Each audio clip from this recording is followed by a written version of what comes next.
양심이라고 무조건 믿으면 안 됩니다. 우리의 양심이 진리와 성령으로 올바로 교육받지 못하면 양심에서 이상한 소리가 나게 됩니다. 잘못하고 있는데 잘한다고 생각하게 되는 것이죠. 나쁜 짓을 하면서도 올바른 일을 하지 않으면서도 정당하다고 당연하다고 생각할 수 있습니다. 언제요? 양심이 잘못 교육받았을 때. 러시아의 푸틴을 생각해 보세요. 당당합니다. 테러리스트를 보세요. 기자회견합니다. 그들 나름대로 명분을 내세우지만 어떻습니까? 수많은 사람들을 죽이는 것입니다. 그것이 양심입니다. 성도 여러분, 무엇이 문제입니까? 양심이 망가지면은 진리로 교육받지 못하면 의의 음성을 내지 못한다는 것입니다. 말씀과 성령으로 양심이 양육받지 못하면 누구나 그렇게 될 수 있는 것입니다.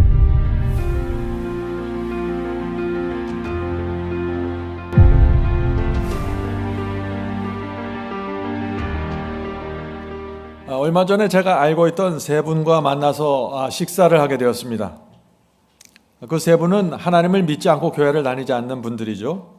근데 식사를 하면서 이제 이런저런 살아가는 이야기를 나눴는데 그 두 분이 얼마 전에 태국에 골프 치러 간 이야기를 아주 흥미있게 하더라고요. 또 한 분은 또 좋은 차를 최근에 사서 아주 기분이 좋았습니다. 또 한 분은 또 작년에 매출을 수십억을 올렸다고 아주 자랑인지 기쁨인지 그렇게 나눴습니다. 근데 그 중에 한 분이, 그 세 분 중에 한 분이 투자를 아주 크게 실패해서 가정이 깨졌습니다. 아주 힘들게 살아가고 있었습니다. 그분은 그 자리에서 그냥 가끔 이야기를 하면서 주로 이야기를 듣고만 있었습니다. 근데 이제 이야기가 끝나고 이제 계산할 시간이 되었습니다. 어떤 일이 생겼을까요? 그 두 분이 갑자기 사라졌습니다. 예, 한 분은 담배 핀다고 가고 한 분은 화장실에 가버렸습니다. 계산대 앞에 누가 남았을까요? 가난한 목사 한 명과 사업에 실패한 두 사람이 남았어요. 아주 좋은 식당에 갔는데 말이죠. 오늘 저는 그 세 분이 이 설교를 안 듣게 되길 바랍니다. 우리 살다 보면 가끔 그런 일이 생깁니다. 그렇죠? 그런데 우리가 사람을 만날 때, 오래간만에 사람들을 만날 때, 내가 오늘 가서 그분들에게 따뜻한 식사를 한 끼라도 좀 대접해 주겠다. 그런 마음으로 나가면 얼마나 좋을까요? 저는 그런 마음으로 나갔습니다. 자, 질문을 드리죠. 왜 두 사람은 돈도 많고 성공했는데 그 얼마 안 되는 음식값을 계산할 때 이렇게 힘들어 했을까요? 이유가 뭡니까? 양심이 의의 음성을 정확하게 내지 못한 것입니다. 세상 사람에게도 양심은 중요한 기준입니다. 그런데 하나님을 믿는 사람들에게 양심이 중요할까요? 굉장히 중요합니다. 세상 사람들은 주님을 믿는 사람들에게 굉장히 높은 수준의 양심을 요구합니다. 그런데 믿는 자의 이 양심이 망가지면 참 어려운 일이 생긴다 하는 것입니다. 오늘 제가 그 문제를 좀 나누려고 합니다. 질문 드리죠. 성경은 왜 양심의 중요성에 대해서 강조할까요? 우리의 믿음과 양심과 성령의 역사는 어떻게 연결됩니까? 하는 질문입니다. 디모데전서 1장 19절 보겠습니다. 디모데전서 1장 19절. 믿음과 착한 양심을 가져라. 여기 바울은 믿음만 가지라 그런 게 아니라 착한 양심을 가져야 된다 그랬습니다. 이것이 거듭난 성도입니다. 거듭난 성도는 믿음과 착한 양심을 갖고 있는 사람입니다. 자, 믿음과 착한 양심을 가져라. 어떤 이들은 이 양심을 버렸고 그 믿음에 관해서는 파선하였느니라. 자, 바울의 진리가 분명합니다. 양심을 속이고 버리면은 믿음은 파선된 것입니다. 성령께서 주시는 이 양심의 음성을 외면하면 믿음은 파선됐다고 지금 바울은 말하고 있는 것입니다. 오늘날 많은 사람들이 믿기만 하면 된다. 잘못된 것입니다. 믿음은 양심과 함께 갑니다. 믿음이 무너지면 양심도 무너지는 것이고 양심이 무너지면 믿음도 파선된 것이라는 것이 바울의 복음입니다. 로마서 9장 1절 킹제임스 성경 보겠습니다. 로마서 9장 1절입니다. 내가 그리스도 안에서 진실을 말하고 거짓말을 하지 아니하노니 나의 양심이 성령 안에서 나를 증거함이라. 우리가 어떤 사람입니까? 내 양심이 성령 안에서 나에게 가르쳐 주십니다. 너는 지금 올바른 길을 가고 있다. 너는 지금 잘못된 길을 가고 있다. 양심이 내게 증거해 주는 것입니다. 그래서 양심이 중요한 것입니다. 디도서 1장 15절 보겠습니다. 디도서 1장 15절.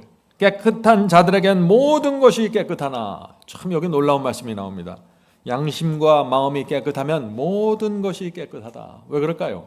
마음과 양심이 깨끗하면, 마음과 양심의 동기와 의도와 목적이 깨끗하면은 겉으로 우리가 혹 말을 실수하고 행동을 실수한다고 할지라도 하나님께서 깨끗하다고 보신다는 것입니다. 이해가 되십니까? 이것이 하나님의 사랑과 자비와 은혜입니다. 사람들은 겉으로 나는 실수와 문제를 보지만 하나님께서는 그 마음과 양심 중심에서 이루어지는 그 사람의 동기와 의도와 목적을 보시면서 그 사람을 위로해 주시는 것입니다. 자, 계속해서 읽어보죠. 깨끗한 자들에게는 모든 것이 깨끗하나 더럽고 믿지 아니하는 자들에게는 아무것도 깨끗한 것이 없고. 놀라운 말씀이죠. 양심이 더럽고 마음이 더럽혀져 있으면 아무리 예의를 차리고 아무리 조심을 해도 아무것도 깨끗한 것이 없다고요. 오직 그들의 마음과 양심이 더러운지니라. 성도 여러분, 성경이 말하는 이 깨끗함이 무엇인지 정확하게 이해해야 합니다. 우리의 마음의 또 양심의 의도와 동기와 목적이 순결하게 보존되어야 한다는 것입니다. 하나님께서 그거 하나만을 보시고 우리를 인도하시는 것입니다. 성령께서 그래서 우리 양심 속에 이것이 문제다, 너 이거를 고쳐라 알려주시고 지적하실 때 정말 겸손한 마음으로 순복하고 따르십시오. 그것이 마음과 양심을 깨끗하게 보존하는 길입니다. 이것은 참 생각하면 단순한 것입니다. 오늘 많은 분들이 이런 질문을 합니다. 만일 제가 양심 속에서 호소하시는 성령을 거역하고 계속해서 내 고집대로 가면 어떻게 됩니까? 하는 질문이죠. 결국 성령을 회방하는 죄로 들어갑니다. 이 문제 제가 지난 시간에 자세히 다뤘습니다. 그것은 가장 무서운 죄입니다. 자, 그 성경절 다시 한번 읽어보겠습니다. 마태복음 12장 31절. 내가 너희에게 이르노니 사람의 모든 죄와 회방은 사하심을 얻되 성령을 회방하는 것은 사하심을 얻지 못하고. 정말 두려운 말씀이죠. 모든 죄는 용서받을 수 있는데 성령을 회방하는 죄까지 가면은 용서가 없다고 말하는 것입니다. 성도 여러분, 성령께서 여러분의 양심 속에 말씀하실 때 움직이십시오. 주저주저 하지 마시고 성령께서 내 양심 속에서 가르쳐 주실 때 결정하시고 움직이시고 말하고 행동하십시오. 그러면 여러분은 자유와 평강 속으로 들어가게 되는 것입니다. 그런 사람들은 절대 성령을 회방하는 죄로 들어갈 수가 없는 것입니다. 자, 많은 분들이 이 예수께서 성령을 회방하는 죄에 대해서 무서운 말씀을 하셨기 때문에 두려움 때문에 자꾸 이런 질문을 합니다. 이런 고민을 하는 것입니다. 목사님, 제가 오랫동안 해결하지 못한 죄가 있습니다. 아무리 죄를 버리려고 해도 버릴 수가 없습니다. 정말 괴롭습니다. 제가 예수께서 경고하신 그 성령을 회방하는 죄에 빠진 것이 아닌가요? 성령을 회방하는 것은 내가 연약함 때문에 할 수 없이 실수하는 게 아니라 의도적으로 알면서 거절하고 거역하는 것입니다. 죄에 대한 고민이 길다고 성령을 회방하는 죄라고 판단하면 안 되는 것입니다. 그래서 자, 성령을 회방하는 대표적인 케이스가 있죠. 누굽니까? 그것이 바로 왕입니다. 바로 왕. 우리 잘 아시죠? 하나님께서 모세를 통해서 바로에게 말씀을 주셨습니다. 하나님의 영광을 분명하게 드러내 주셨습니다. 성령께서 바로의 마음속에 분명하게 역사했습니다. 그런데 바로는 외면했습니다. 모르고 외면했어요? 실수로 외면했습니까? 아닙니다. 다 알면서 분명하게 확신을 했습니다. 이것은 하나님이시라고요. 그런데 외면했습니다. 재앙이 내릴 때마다 성령께서 얼마나 바로의 양심 속에 호소하셨을까요? 그를 구원하는 것이 하나님의 목적이었으니까요. 열재앙이 내리고 마지막 큰 아들이 죽을 때까지 성령을 거역했습니다. 결국 은혜의 시간이 끝났고 멸망했습니다. 이것이 성령을 회방하는 사람의 모습이다 하는 것이죠. 자, 질문을 드리죠. 세상에서 가장 비참한 사람이 어떤 사람일까요? 하는 질문입니다. 지난 시간에도 비슷한 질문을 제가 하나 드렸죠. 양심을 외면하면서 사는 사람입니다.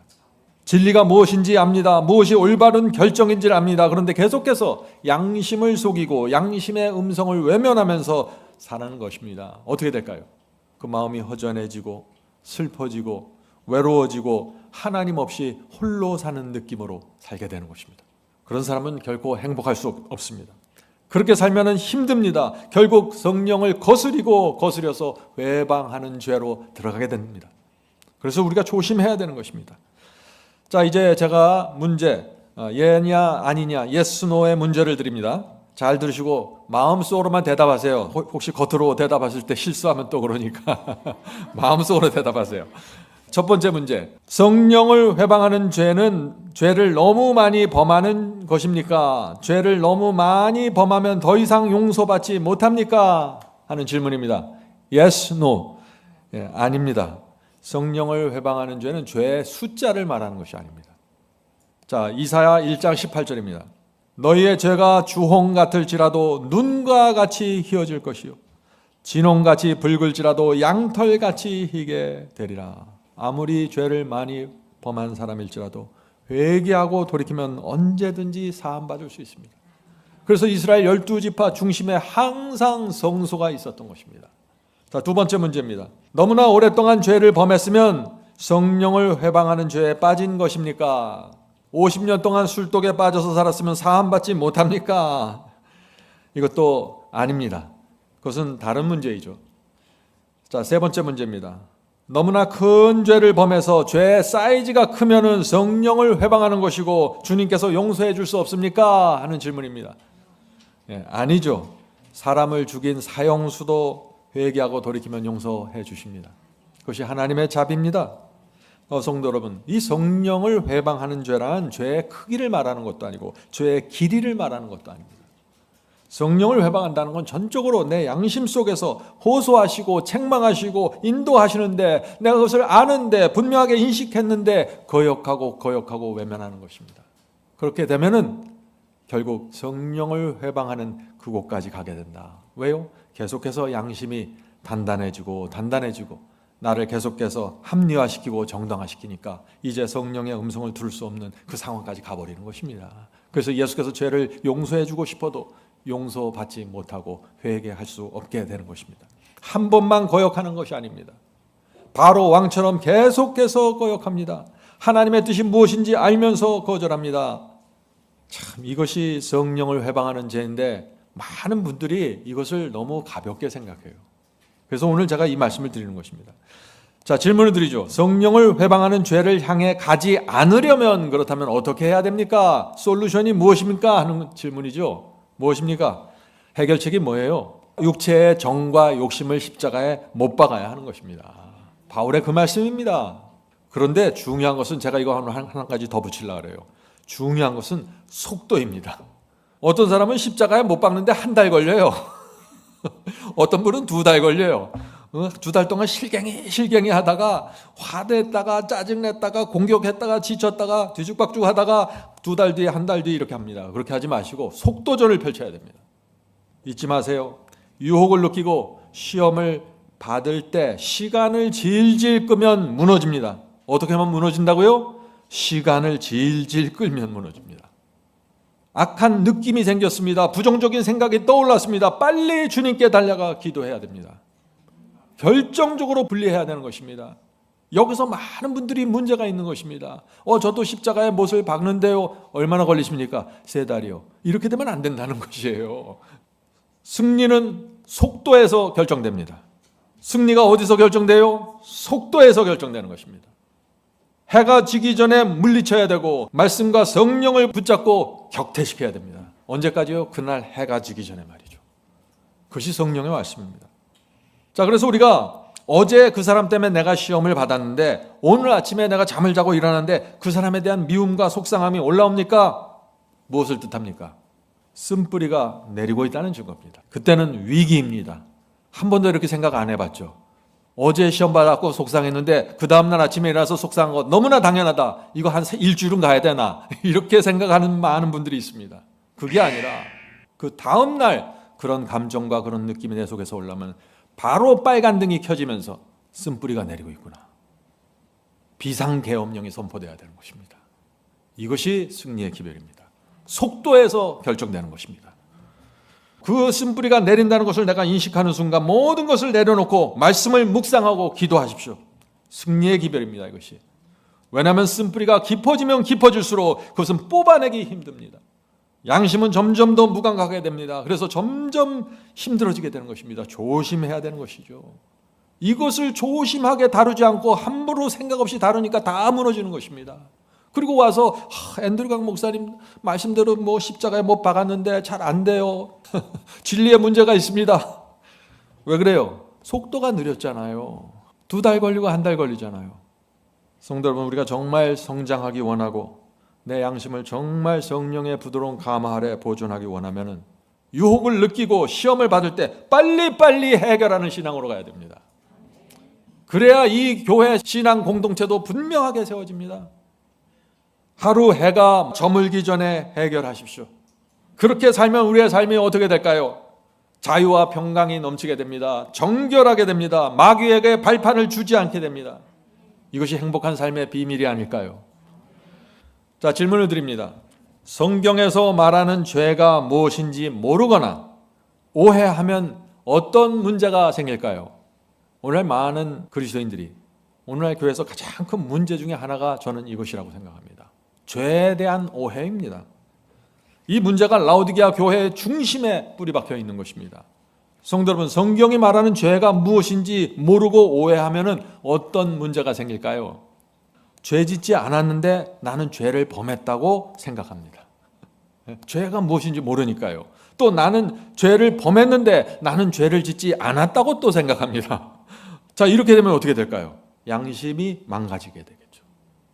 양심이 제대로 판단을 하지 못하는 것입니다. 성령의 인도를 받을 수가 없습니다. 그래서 굉장히 중요한 것입니다. 미국의 데스몬드 포드라는 신학자가 이 문제에 빠졌습니다. 그는 미국에서 여러 집회에 초청을 받는 유명한 설교자였는데 그는 신실하게 살려고 노력했던 그리스도인입니다. 그런데 이분이 죄에 대한 큰 오해에 빠졌습니다. 그는 그래서 자신의 경험을 이렇게 설명합니다. 죄로 끌리는 욕구 자체가 죄다. 죄는 우리가 그것을 인식하기 이전에 이미 우리 안에 본성으로 존재한다. 유혹을 받기 이전에도 죄가 내 속에 존재한다는 것이죠. 우리가 악한 욕구를 물리친다고 할지라도 죄가 된다.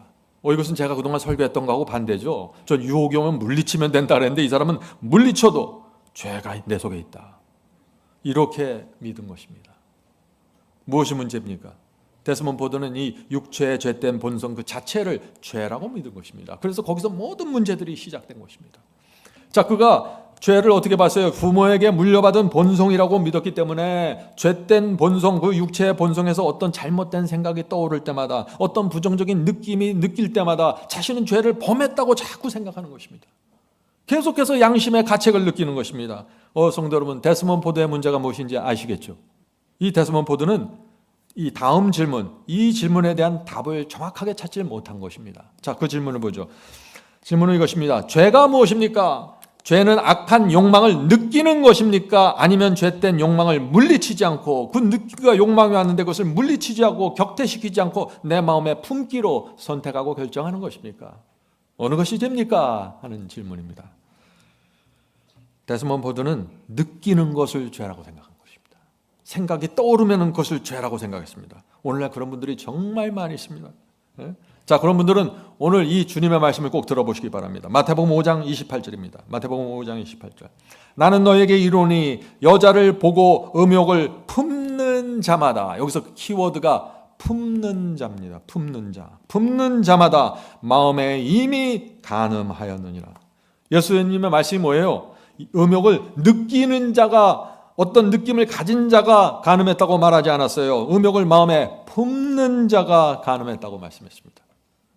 성도 여러분, 원치 않는 느낌과 생각이 우리 마음속에 떠오를 수 있습니다. 스쳐 지나갈 수 있습니다. 그럴 때 그것을 품지 말고 키우지 마십시오. 성령의 기름을 구하면서 즉시 물리치고 격퇴하십시오. 그렇게 하면 죄와 더러움으로부터 물들지 않게 되는 것입니다. 이제 점점 데스몬드 포드의 문제가 무엇인지 보이시죠? 그는 하나님의 성품과 맞지 않는 어떤 느낌과 생각이 머릿속을 스쳐 지나갈 때마다 그것을 다 죄라고 생각한 것입니다. 왜 그랬을까요? 이 사람은 신실하게 살고 싶었던 것이에요. 시작점은. 그런데 죄가 무엇인지 오해함으로써 깊은 절망에 빠지게 된 것입니다. 얼마나 힘들었을까요? 사실 저 역시 젊은 시절에 죄를 그렇게 생각한 적이 있습니다. 정말 그때 저도 힘들었습니다. 어떤 때는요, 기도하는데 엉뚱한 생각이 머리를 스쳐 지나가요. 그럼 어떻게 생각하겠어요? 내가 또 죄를 졌구나. 난 아직 멀었어. 난 더 경건해져야 돼. 난 더 깊은 시골로 들어가야 되나. 이런 고민을 하는 것입니다. 데스몬드 포드가 그런 문제에 빠진 것입니다. 죄를 피하려고 애쓰다가 그는 결국 이런 생각을 하게 되는 것입니다. 어떻게 인간이 이웃을 사랑할 수 있는가? 어떻게 연약한 인간이 원수를 불쌍히 여길 수 있는가? 어떻게 우리가 하나님의 말씀과 계명을 순종할 수 있는가? 그것은 불가능한 것이 아닌가? 이런 고민에 빠지게 되었다는 것입니다. 왜 이런 고민을 가졌습니까? 죄를 잘못 오해함으로 이 고민에 들어갔다는 것이죠. 죄를 잘못 오해하면 그 오해는 양심을 계속해서 괴롭히게 됩니다. 죄는 양심과 깊이 연관이 되기 때문에 죄에 대한 정의가 잘못 세워지면 양심이 그다음부터 괴롭힘을 당하게 되는 것입니다. 괴롭힘을 당하든지 양심이 아예 죄를 인식하지 못하고 무감각한 상태가 될 수 있다는 것입니다. 결국 데스몬드 포드의 양심은 무너졌고 의의 음성을 정확하게 내지 못하게 됐습니다. 그런 상태에서 데스몬드 포드가 살았으니 어떻게 됐을까요? 마음속으로 깊은 좌절을 느끼게 되었고 결국 자포자기하게 되는 것입니다. 정말 무서운 것입니다. 결국 이 데스몬드 포드는 신학자이기 때문에 신학적으로 자신의 경험을 토대로 놀라운 무서운 신학적 결론에 도달하게 됩니다. 자, 그것이 무엇일까요? 순종과 승리를 포기하는 신학을 세웠습니다. 인간은 모두 죄인으로 태어나기 때문에 순종과 승리는 불가능하다 하는 결론에 도달한 것입니다. 자기의 경험을 토대로 말이죠. 결국 그는 십계명에 대한 순종까지 거절하게 되었고 이런 신학을 세웠습니다. 구원은 순종과 상관없이 이루어지며 성화는 불가능하다. 인간이 죄를 이길 수 있다고 믿는 것은 위선이다. 우리는 육체의 본성에서 올라오는 충동과 느낌을 억누를 수 없다. 그것을 죄로 보니까 말이죠. 하나님께서는 이런 우리를 어떻게 심판할 수 있는가? 심판은 없다. 구원은 은혜로만 받는 것이다. 이것이 데스몬드 포드가 도달한 결론입니다. 시작점은 어디입니까? 죄에 대한 오해에서 시작된 것입니다. 그리고 양심이 괴롭힘을 당했고 그 양심이 너무 괴로워서 그것을 합리화시키고 그 양심을 보호하기 위해서 새로운 양심을 위로할 수 있는 새로운 신학으로 갈 수밖에 없었던 것이죠. 결국 데스몬드 포드는 그가 다니던 교단에서 출교당했습니다. 성도 여러분, 저는 이런 생각합니다. 만일 데스몬드 포드가 마틴 루터가 했던 그 유명한 말을 알았다면 어떻게 되었을까? 마틴 루터가 무슨 말을 했습니까? 새가 머리 위에 지나갈 수는 있지만 머리에 앉아 둥지를 틀게 해서는 안 된다. 이것이 죄의 문제입니다. 무슨 뜻인가요? 나쁜 생각, 나쁜 느낌이 새처럼 우리를 머릿속을 지나가는 것은 내가 어떻게 할 수가 없어요. 그건 내 맘대로 되는 것이 아닙니다. 그냥 지나가 버립니다. 무인도에 혼자 가서 조용히 살아도 이런 것들이 새처럼 머리를 날아가는 것입니다. 막을 수가 없어요. 그것은 하나의 자극이고 유혹일 뿐입니다. 유혹을 느끼는 것은 죄가 아니에요. 그런데 데스몬드 포드는 바로 그것을 죄라고 인식했던 것입니다. 그래서 감당할 수 없게 된 것이죠. 데스몬드 포드가 남긴 그의 고백을 다시 한번 제가 읽어보죠. 여러분들이 이제 이 고백 속에서 그의 고민이 무엇인지 느끼게 될 것입니다. 죄로 끌리는 욕구 자체가 죄다. 죄는 우리가 그것을 인식하기 이전에 이미 우리 안에 본성으로 존재한다. 우리가 악한 욕구를 물리친다고 할지라도 죄가 된다. 성도 여러분, 저는 제가 이거를 처음 읽었을 때 데스몬드 포드의 깊은 고민을 제가 이해하게 되었습니다. 참 동정이 되었습니다. 성도 여러분, 죄가 무엇입니까? 나쁜 생각이나 느낌이 새처럼 우리 속을 스치고 지나갈 때 그 새를 잡아서 내 속에서 둥지를 틀게 만드는 그것이 죄입니다. 정확하게 말합니다. 그것이 죄입니다. 이런저런 생각이 우리 머릿속에 날아갈 수 있습니다. 그런데 내 욕심에 끌려 그 새를 잡아갖고 마음속에서 둥지를 틀게 허락하는 것입니다. 그것이 죄입니다. 그래서 죄에 대한 책임을 내가 짓는 것입니다. 제가 소중히 여기는 주석이 있습니다. 데스몬드 포드는 이 성경 주석을 거절했습니다. 그런데 저는 이 주석에 제 신앙의 근간을 세웠습니다. 자, 그 말씀을 읽겠습니다. 죄로 기우는 경향이나 죄의 유혹을 느끼는 그 자체는 죄가 아니다. 분명하죠? 이런 것들이 하나님에 대한 반역으로 취급되지 않는다. 저는 이 주석을 읽었을 때 얼마나 감사했는지 모르겠습니다. 하나님께서 만약 내 속에 스쳐 지나가는 느낌이나 감정 모든 것을 잡아서 그것이 죄라고 정죄했다면 저는 아무런 가망이 없었을 텐데 그런 것들을 하나님께서 반역으로 취급하지 않는다고요. 데스몬드 포드가 이 말씀을 붙잡았으면 그가 완전히 다른 신앙으로 가버렸을 것입니다. 자유와 평강 속에서 승리의 복음을 향해서 나갔을 것입니다. 왜요? 그는 신실한 사람이었기 때문에 말이죠. 계속해서 읽겠습니다. 유혹과 죄에 굴복해서 하나님의 말씀과 계명을 거역하게 되면 그것이 죄다. 이해가 되십니까? 어떤 느낌과 감정이 지나가고 생각이 지나가는 것이 죄가 아니라 유혹과 죄에 내 마음과 의지가 굴복해서 하나님의 말씀과 계명을 거역하고 성령의 호소를 거역하고 대적하는 그것이 죄라고 지금 말하고 있는 것입니다. 이것이 핵심입니다. 이것을 놓치면은요, 혼돈 속으로 들어가는 것입니다. 자, 계속해서 읽어보죠. 죄를 범했을 때 우리는 하나님으로부터 분리되며, 자, 죄를 범했을 때입니다. 하나님으로부터 분리되며 하나님 앞에서 정죄됨을 받게 된다. 우리는 우리가 범한 죄에 대하여 책임을 지게 된다. 책임을 져야죠. 내가 결정하고 내가 선택한 것입니다. 내가 붙잡은 것입니다. 새는 날아갔는데 내가 붙잡은 것이에요. 내 책임입니다.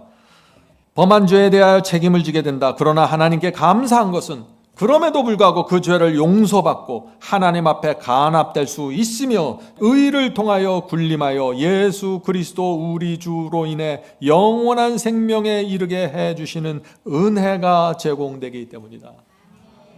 우리가 알면서 의도적으로 죄를 범했음에도 불구하고 날아가는 새를 붙잡았음에도 불구하고 주께서 그것을 은혜로 용서해 줄 수 있다고요. 회개하면, 고백하면 말이죠. 이것이 복음입니다. 그래서 우리가 하나님께 감사하는 것입니다. 성도 여러분, 승리의 복음은 감사의 복음입니다. 다시 말씀드리죠. 갑자기 튀어오른 생각이나 느낌, 죄가 아닙니다.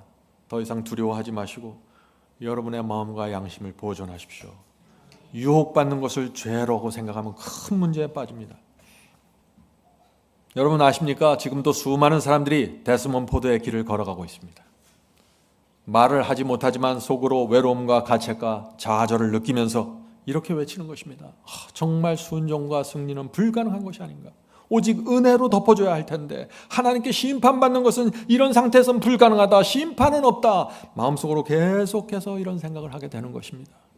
이런 상태에서 신앙이 될까요?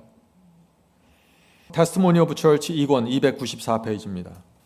죄는 양심과 자유의지와 깊이 연결되어 있습니다. 자, 그래서 제가 테스티모니 오브 처치 이 말씀을 읽는 것입니다. 사탄이 죄의 창시자라는 것은 사실이다. 그러나 그것이 죄를 범하는 핑계가 될 수 없다. 사탄이 움직이고 작동한다는 것이 내 핑계는 아니라는 것이죠. 왜냐하면 사탄은 사람들을 강제로 죄짓게 할 수 없기 때문이다.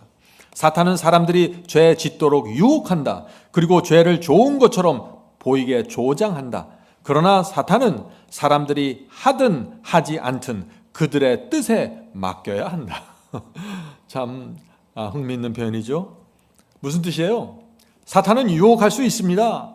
아주 멋있게 포장해하고 딱 내놓을 수 있어요. 그런데 우리의 자유의지를 억지로 강요할 수는 없다는 것입니다. 얼마나 감사합니까? 하나님께서 우리에게 자유의지를 주셨습니다. 내가 선택하는 것입니다. 자, 계속해서 읽어보죠. 사탄은 사람을 억지로 술 취하게 할 수도 없고, 그렇죠? 억지로 입을 벌리고 사탄이 술을 붑니까? 내 발로 걸어가서 술집 문을 열고 들어가서 돈을 내야죠. 다 내가 한 것입니다. 사람을 억지로 술 취하게 할 수도 없고 강제로 말씀 집회에 가지 못하게 막을 수도 없습니다. 그렇죠? 오늘 강 목사님 설교 들어야 되는데 사탄이 문을 막고 안 열어줘요? 여러분이 문을 안 연 거죠. 단지 사탄은 악으로 이끌 만한 유혹을 보기 좋게 제시할 뿐이다. 인간은 그것을 받든지 물리치든지 할 자유의지를 가진 도덕적인 존재이다. 성도 여러분, 이 자유의지의 진리, 위대한 진리입니다. 이것을 통해서 승리의 기별이 세워지는 것입니다. 하나님께서 인간에게 자유의지를 주실 때 무슨 위험을 보셨습니까? 만일 인간이 이 자유의지를 잘못 생각하면, 잘못 사용하면 죄가 들어오는데, 그때는 내 아들 그리스도가 십자가에 달려 죽음으로써 내가 인간의 죄를 용서하고 구원을 회복할 것이다. 자유의지와 하나님의 아들의 생명을 맞바꾸신 것입니다. 그것이 자유의지입니다. 우리가 이 자유의지를 어떻게 사용해야 될까요? 함부로 사용하면 안 되겠죠. 성도 여러분, 사탄은 우리를 유혹합니다. 우리의 타고난 본성을 자극합니다. 어떤 말을 보내고 영상을 보내고 문자를 보내서 자극해요. 사탄의 역할은 거기까지입니다. 나머지는 다 우리가 하는 것입니다. 성령께서 우리를 도와주시고 천사들이 우리를 인도하십니다. 우리는 이길 수 있습니다. 물리칠 수 있습니다. 결정과 선택의 마지막 결정은 내가 하는 것입니다. 자, 질문 드리죠. 초청장을 생각해 보세요. 결혼식 초청장. 몇 날 몇 시에 결혼식에 오세요 하는, 당신을 초청합니다 하는 문자를 받았으면 꼭 그 결혼식에 가야 합니까? 내가 싫어하는 사람이 초청에 응해야 할까요? 하는 질문입니다. 아니죠. 결혼식에 가고 안 가는 것은 내가 결정하는 것입니다. 무슨 뜻인지 아시죠? 유혹이 뭡니까? 사탄이 우리에게 오라고 초청장을 보내는 것입니다. 그거 외에는 다른 의미가 없어요. 예. 초청장을 예쁘게 만들죠. 장식을 주고 좋은 식당에서 합니다. 자꾸 오라고 유혹하죠. 그러나 내가 가고 안 가는 것은 내가 결정한다는 것입니다. 이것이 성경의 진리입니다. 세상을 사랑하는 사람은 죄의 초청을 받았을 때 끌려갑니다. 세상이 좋으니까요. 돈을 사랑하는 사람은 돈의 초청장이 올 때 끌려갑니다. 왜요? 돈의 노예가 됐으니까요. 그래서 세상을 버려야 되는 것입니다. 사탄은 세상을 통해서 우리를 유혹하기 때문에 말이죠. 그러나 거듭난 사람은, 하나님께 마음을 바친 사람의 양심은 어떻게 해요? 사탄의 초청장이 오면 찢어버립니다. 말씀과 성령의 인도를 따라갑니다. 성도 여러분, 이 승리의 복음을 여러분이 받게 되길 제가 간절히 바랍니다. 네. 성도 여러분, 여러 가지 신학과 구원론이 있어서 혼돈스럽지만 주님의 말씀은 단순합니다. 그 말씀, 단순한 말씀을 붙잡고 가시면 돼요. 마태복음 7장 19절부터 21절입니다.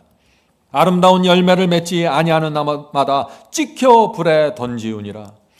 이러므로 그의 열매로 그들을 알리라. 자, 이 열매가 무엇이냐?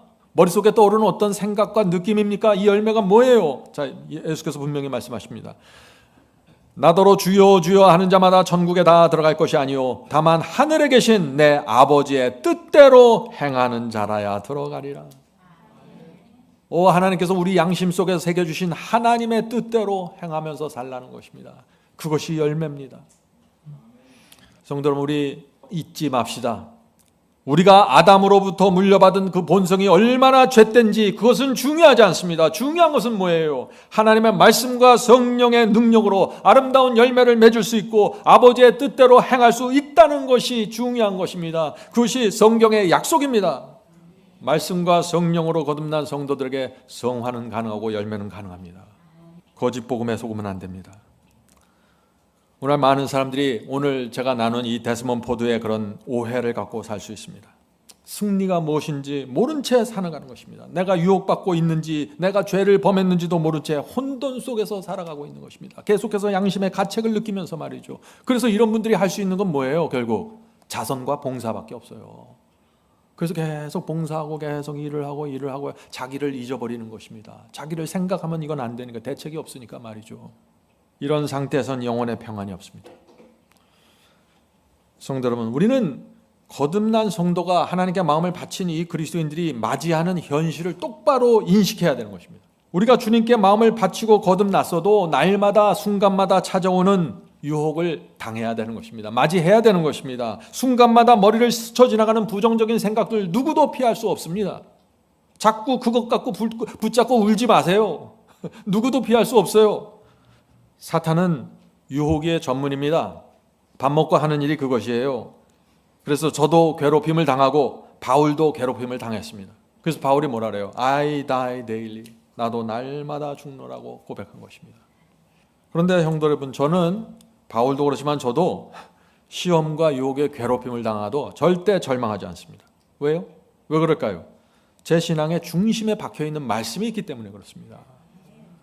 나쁜 생각, 나쁜 감정이 스쳐 지나갈 때 저는 이 말씀을 붙잡아요. 그래서 제가 이 말씀을 여러 번 여러분에게 들려드리는 것입니다. 리뷰 앤 헤럴드 1888년의 기별이죠. 가장 성화된 사람들조차도 사탄에 의해 심겨지며 조장되는 불순한 생각들과 느낌들로 괴롭힘을 당한다. 제가 이 말씀을 처음 읽었을 때 얼마나 기뻤는지 몰라요. 아니, 나만 그러는지 아는데 나보다 훨씬 성화된 사람들도 이런 생각들과 느낌들로 괴롭힘을 당한다고요. 사탄이 열심히 일하고 있다 하는 것입니다. 그러나 그 자체는, 그 괴롭힘을 당하는 그 자체는 죄가 아니라는 것입니다. 자, 그렇다면 무엇이 죄일까요? 자, 이어지는 말씀 보죠. 그러나 만일 그러한 것들을, 그런 불순한 생각들과 느낌들을 마음속에 품어 키우지 않고 가증한 것으로 격퇴하면은 그 영혼은 죄책으로, 죄에 대한 책임으로 물들지 않으며 그들에 의해 다른 사람들이 또한 더럽혀지지 않게 된다. 얼마나 감사합니까?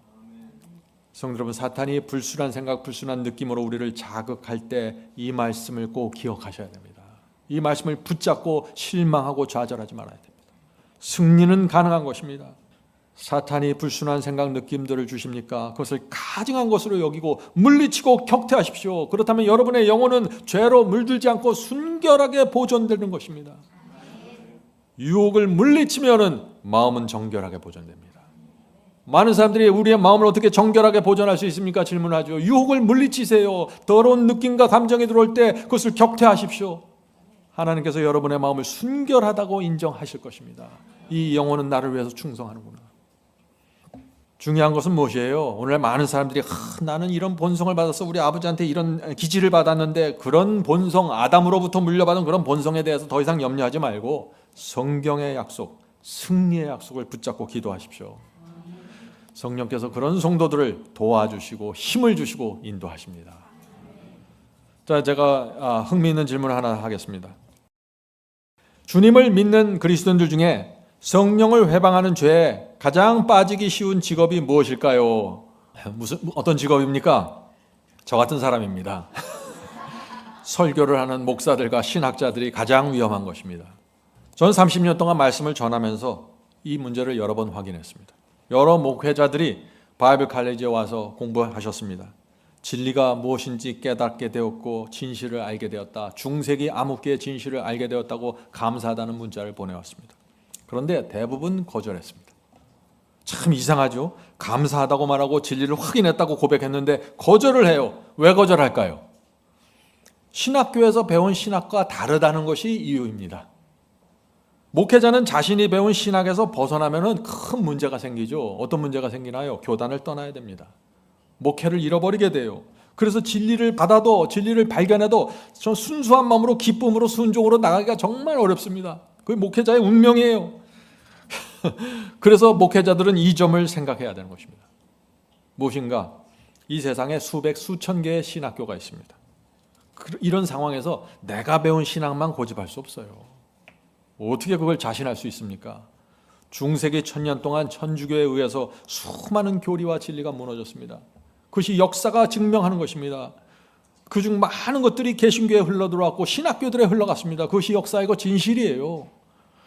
그런 상황에서 내가 배운 신학을 고집하면서 그것을 잣대로 내밀고 바이블 칼리지 그건 참 진실이고 좀 역사적으로 맞는 얘기인데 나는 내 신학이 맞습니다. 말이 되는 얘기예요? 왜 이런 얘기를 할까요? 양심이 무너지는 것입니다. 양심의 문제입니다. 양심 깊은 곳에서 들려오는 성령의 음성을 듣지 못하는 것입니다. 자, 질문을 드리죠. 성령을 회방하는 죄를 가장 직접적으로 경고하는 곳이 어디에 나옵니까? 성령을 회방하는 죄를 성경의 여러 곳에서 우리가 찾을 수 있는데 이 문제를 직접적으로 아주 대놓고 경고하는 장이 있어요. 그것이 마가복음 3장입니다. 이 말씀을 가르치는 분들, 진리의 빛을 받고 나오는 분들은 반드시 마가복음 3장의 기별을 살펴야 되는 것입니다. 자, 우리 마가복음 3장 20절부터 30절의 말씀을 읽겠습니다. 예수께서 집에 들어가시니, 자, 예수께서 어떤 집에 들어가십니다. 무리가 다시 모임으로 사람들이 가득 모여듭니다.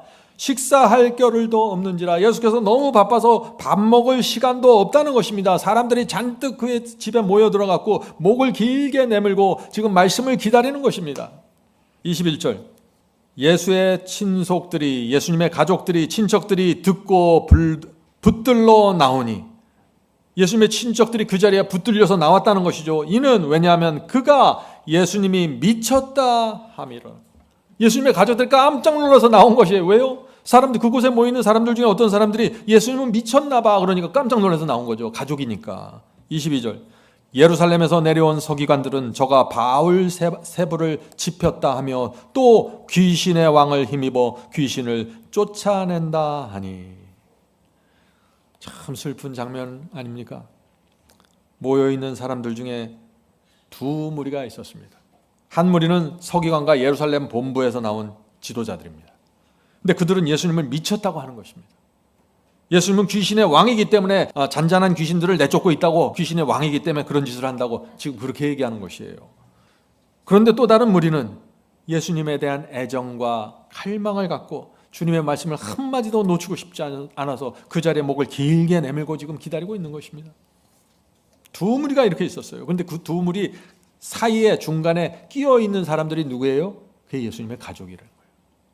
예수님의 식구들이 상황이 심각하기 때문에 예수님이 미쳤다고 그러니까, 이단이고 극단이라니까 깜짝 놀라서 가족들이 불려 나왔다는 것이죠. 참 슬픈 이야기죠. 하늘의 왕이 메시아가 이 땅에 왔는데 이런 대접을 받는 거예요. 그 자리에 예수님의 어머니 마리아도 있었을 것입니다. 성도 여러분, 예수님의 가족들이 그 자리에 왜 있었어요? 너무 황당하니까 놀래가고 나온 것이죠. 지금 마리아 이 어머니는 예수님을 너무나 잘 아는 것입니다. 구약 성경의 예언이 자기 아들 이 예수를 통해서 성취되는 것을 지켜보았습니다. 구약의 예언대로 자기는 예수님을 처녀로 잉태했습니다. 천사들이 와서 이 아기는 하나님의 백성을 죄에서 구원할 자라고 지금 알려주었어요. 또 구약의 예언대로 예수께서 태어날 때 베들레헴에 수많은 여인들이 통곡을 했습니다. 남자아이들이 죽었기 때문에. 구약의 예언대로 예수님은 나사렛에서 자랐습니다. 구약의 예언대로 예수께서는 정확한 해 침례를 받으셨습니다. 지금 어머니 마리아가 이 모든 것을 지켜보는 것입니다. 구약 성경을 펼쳐놓고 정말 천사들이 한 그 말이 맞는가 하고 아들의 생애를 옆에서 따라가면서 지켜보는 것입니다. 이스라엘의 경건한 여인이었습니다. 늘 예수님을 위해서 기도했습니다. 그런데 그 하나님의 남은 교회, 이 유대교회가 예수님을 극단이고 이단이고 바알세불이고 귀신의 왕이라고 지금 정죄하고 있는 것입니다. 이것이 뭐예요? 이것이 성령을 회방하는 죄입니다. 아주 대표적인 케이스입니다. 성령을 회방하는 죄가 무엇입니까? 마태복음 3장의 이 장면으로 보면 이것입니다. 예수께서 진리를 분명하게 선포했습니다. 하늘의 권능으로 사람들을 회개했습니다. 예수께서 말씀하실 때마다 진리의 빛이 흘러나왔습니다. 누가 봐도 그것은 하늘의 역사입니다. 그런데 성경을 잘 안다고 하는 이 성경학자들이, 지도자들이 예수님을 이단과 귀신 들린 자로 정죄하는 것입니다. 이런 상황에서 예수께서 유대 지도자들에게 하시는 말씀이 28절에 그 말씀입니다. 성령을 회방하는 죄입니다. 28절 읽겠습니다. 내가 진실로 너에게 이르노니 사람의 모든 죄와 무릇 회방하는 회방은 사하심을 얻되 사람 사이의 문제는 다 용서된다는 것이에요. 29절 누구든지 성령을 회방하는 자는 사하심을 얻지 못하고 영원한 죄에 처하느니라 하시니라. 30절 이는 저희가 말하기를 더러운 귀신이 들렸다 하미로라. 성도 여러분, 예수께서 누구에게 너희는 성령을 회방하는 죄를 범했다고 했습니까? 성경을 잘 아는 유대교회 지도자들이죠. 이유가 무엇입니까? 예수께서 진리를 선포했고 영혼들이 구원하는 복음을 받았는데 그 복음이 정확하게 전파되고 있는데 유대교회 지도자들이 진리를 거짓이라고 왜곡하는 것입니다. 하나님의 역사를 마귀의 역사라고 뒤트는 것입니다. 조롱하고 비웃었습니다. 이것이 성령을 회방하는 죄입니다. 지금도 이 죄가 말씀이 전파되는 것보다 자행되고 있다는 것입니다. 진리가 분명하게 선포될 때마다 많은 사람들이 성령을 회방하는 죄로 들어가고 있는 것입니다. 자기도 몰라요. 양심이 단단해서. 성령께서 그들의 양심에 이것이 진리다라고 말씀하시는데 성령께서 성령을 통해서 양심을 두드리시는데 감동하시는데 진리를 거절하고 조롱하고 무시하는 것입니다. 성령을 회방하는 죄입니다. 용서받을 수 없는 죄입니다. 진리가 전파되는데 자기 양심을 속이고 고집과 편견을 붙잡고 있는 것 굉장히 위험하다는 것입니다. 진리를 조롱하는 것 위험합니다. 그냥 몰라서 조롱하는 것이 아니에요. 성령께서 분명히 그 사람의 마음에 양심에 확인시켜 줬습니다. 이것은 진리다. 감동이 있었어요. 그런데 돌아서서 조롱하고 모욕하는 것입니다. 왜요? 자기 자신을 합리화하고 그 길을 걸어가고 싶지 않기 때문에 그런 것이죠. 성령을 회방하는 죄. 자, 이제 말씀을 마칩니다. 오늘 많은 사람들이 구원을 위한 유일한 조건은 믿음이라고 말합니다. 그것이 아닌 줄 알겠죠, 여러분들. 이제 양심이 중요합니다.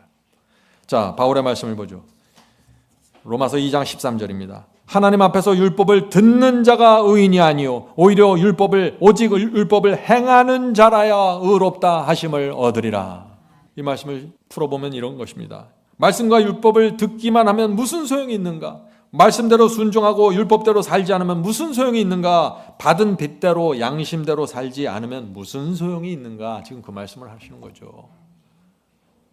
너에게 단순히 율법의 행위가 없다 그 말씀을 하는 게 아니에요. 그들의 마음의 깊은 곳에 양심을 보는 것입니다. 성도 여러분, 오늘 우리는 죄와 양심의 문제를 다뤘지만 신앙은 그냥 우리가 단순히 죄를 안 지어야지 이것이 아니잖아요. 신앙은 성령의 기름으로 우리의 삶이 풍요로워지고 자유를 누리는 것입니다. 그렇게 되면 양심의 풍요로움을 갖고 진리를 따라가고 봉사하고 주의 뜻을 세우기 위해서 남은 생애를 살아가는 것입니다. 로마서 2장 10절 읽고 마치도록 하겠습니다. 선을 행하는 각 사람에게는 영광과 존귀와 평강이 있으리라. 성령께서 우리 모두에게 영광과 존귀와 평강의 길로 인도해 주시길 간절히 바랍니다.